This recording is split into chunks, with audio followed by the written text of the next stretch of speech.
30 वर्षों के बाद जब 300 लोगों को अभियुक्त बना करके 2 लोगों को जेल भेजा गया है, वह भी अत्यंत घिनौनी कृत्य कर रहे हैं। उनको साधु समाज की ओर से, अयोध्या की ओर से हम लोग उसका पुरजोर विरोध करता हूं, उसकी निंदा करता हूं, उसकी घिनौनी कुकृत्य को।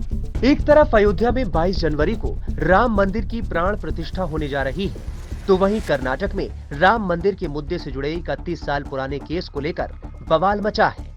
दरअसल यहां 31 साल पुराने मामले में राम मंदिर आंदोलन से जुड़े एक कार सेवक को गिरफ्तार कर लिया गया। इस एक्शन के बाद अब बीजेपी ने कर्नाटक सरकार के खिलाफ मोर्चा खोल दिया है। बीजेपी का कहना है कि कांग्रेस सरकार कार सेवक को जानबूझकर परेशान कर रही है, इसलिए बीजेपी 3 जनवरी को बेंगलुरु में इस गिरफ्तारी के खिलाफ प्रदर्शन करेगी। दरअसल 1992 में बाबरी मस्जिद ढहने के बाद कर्नाटक के हुबली में प्रदर्शन हुए थे। इस हिंसा में 50 साल के कार सेवक श्रीकांत पुजारी को भी आरोपी बनाया गया था।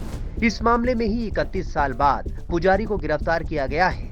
इस गिरफ्तारी पर सख्त विरोध जताते हुए बीजेपी ने पुजारी के खिलाफ कार्रवाई को गलत बताया है। बीजेपी ने कहा है कि एसडीपीआई और पीएफआई को फ्री छोड़ देने वाले जानबूझकर 31 साल बाद राम भक्त को गिरफ्तार कर रहे हैं, क्योंकि राम मंदिर इनकी आंखों में खटक रहा है। कार सेवक की गिरफ्तारी से बीजेपी गुस्से में है।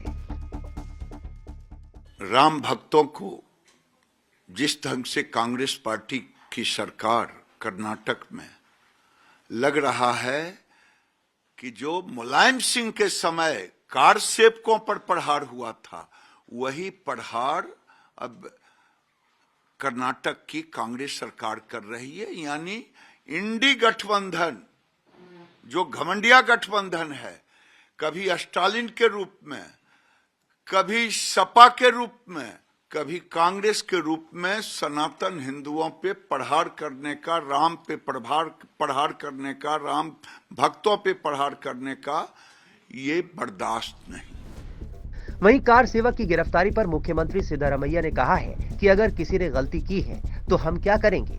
जिसने अपराध किया है क्या हम उसे खुला छोड़ दें? पुलिस ने कानून के हिसाब से काम किया है। ये कोई नफरत की राजनीति नहीं है। किसी निर्दोष को हमने गिरफ्तार नहीं किया। कर्नाटक सरकार में मंत्री एमसी सुधाकर का कहना है कि लोकसभा चुनाव करीब है, इसलिए बीजेपी हर चीज को धार्मिक रंग दे रही है। But for everything now BJP, because of the parliament election, for every issue they want to give a color, they want to divide the society, talk about Hindu and other things. I don't think that shows their mindset, because we are also Hindus. It's a secular country. Everybody has got the right to live peacefully. वहीं car सेवक की गिरफ्तारी से नाराज संतों ने भी विरोध प्रदर्शन किया। कर्नाटक में राम सेवक की गिरफ्तारी से नाराज संत ने जमकर सिद्धरामैया सरकार की क्लास लगा दी। कर्नाटक मतलब होता है कर्नाटक, जो नाटक करे, कर नाटक। अब 30 साल के बाद लोग नाटक कर रहे हैं। 30 साल के पहले कहाँ बैठे थे? सोए ही थे, न्यायालय सोया हुआ था। हमारे 72 साल के पुजारियों को अरेस्ट कर रहे हैं वो 30 साल के बाद। उनसे मेरा ये प्रार्थना है कि आप बाधा मत डालिए। राम जन्मभूमि में राम की प्राण प्रतिष्ठा हो रही है, आप बाधा मत डालिए, क्योंकि ये राम का मंदिर नहीं, ये राष्ट्र का मंदिर बन रहा है। हमारे मंदिर में सरकार का एक पैसा नहीं लग रहा है।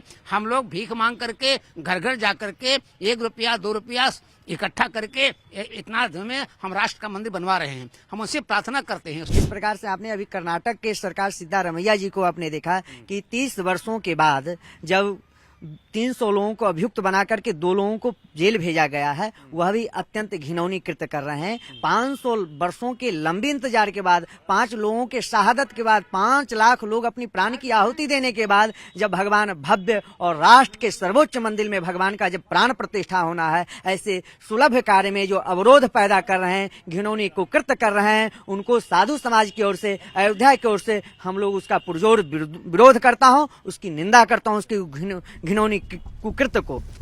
कर्नाटक में कार सेवक की गिरफ्तारी से बीजेपी के साथ साथ संत समाज गुस्से में है, लेकिन कांग्रेस नेता कर्नाटक सरकार के फैसले को जायज ठहरा रहे हैं। इस बीच कर्नाटक के पूर्व मंत्री और कांग्रेस नेता एच अंजने ने एक ऐसा विवादित बयान दिया है जिसने सियासी माहौल को गरमा दिया है। उन्होंने ये कहकर विवाद खड़ा कर दिया कि मुख्यमंत्री सिद्धरामैया ही उनके लिए भगवान राम है। अयोध्या में राम मंदिर के उद्घाटन समारोह में सिद्धारमैया को आमंत्रित नहीं किए जाने से नाराज एच अंजने ने एक पत्रकार के सवाल का जवाब देते हुए कहा कि अयोध्या में उद्घाटन समारोह में उन्हें आमंत्रित नहीं किया जाना अच्छा विकास है। सीएम सिद्धारमैया खुद भगवान राम है। फिलहाल कांग्रेस नेता के बयान की वजह से बीजेपी कांग्रेस पर हमलावर है। Times now of Bharat digital की रिपोर्ट।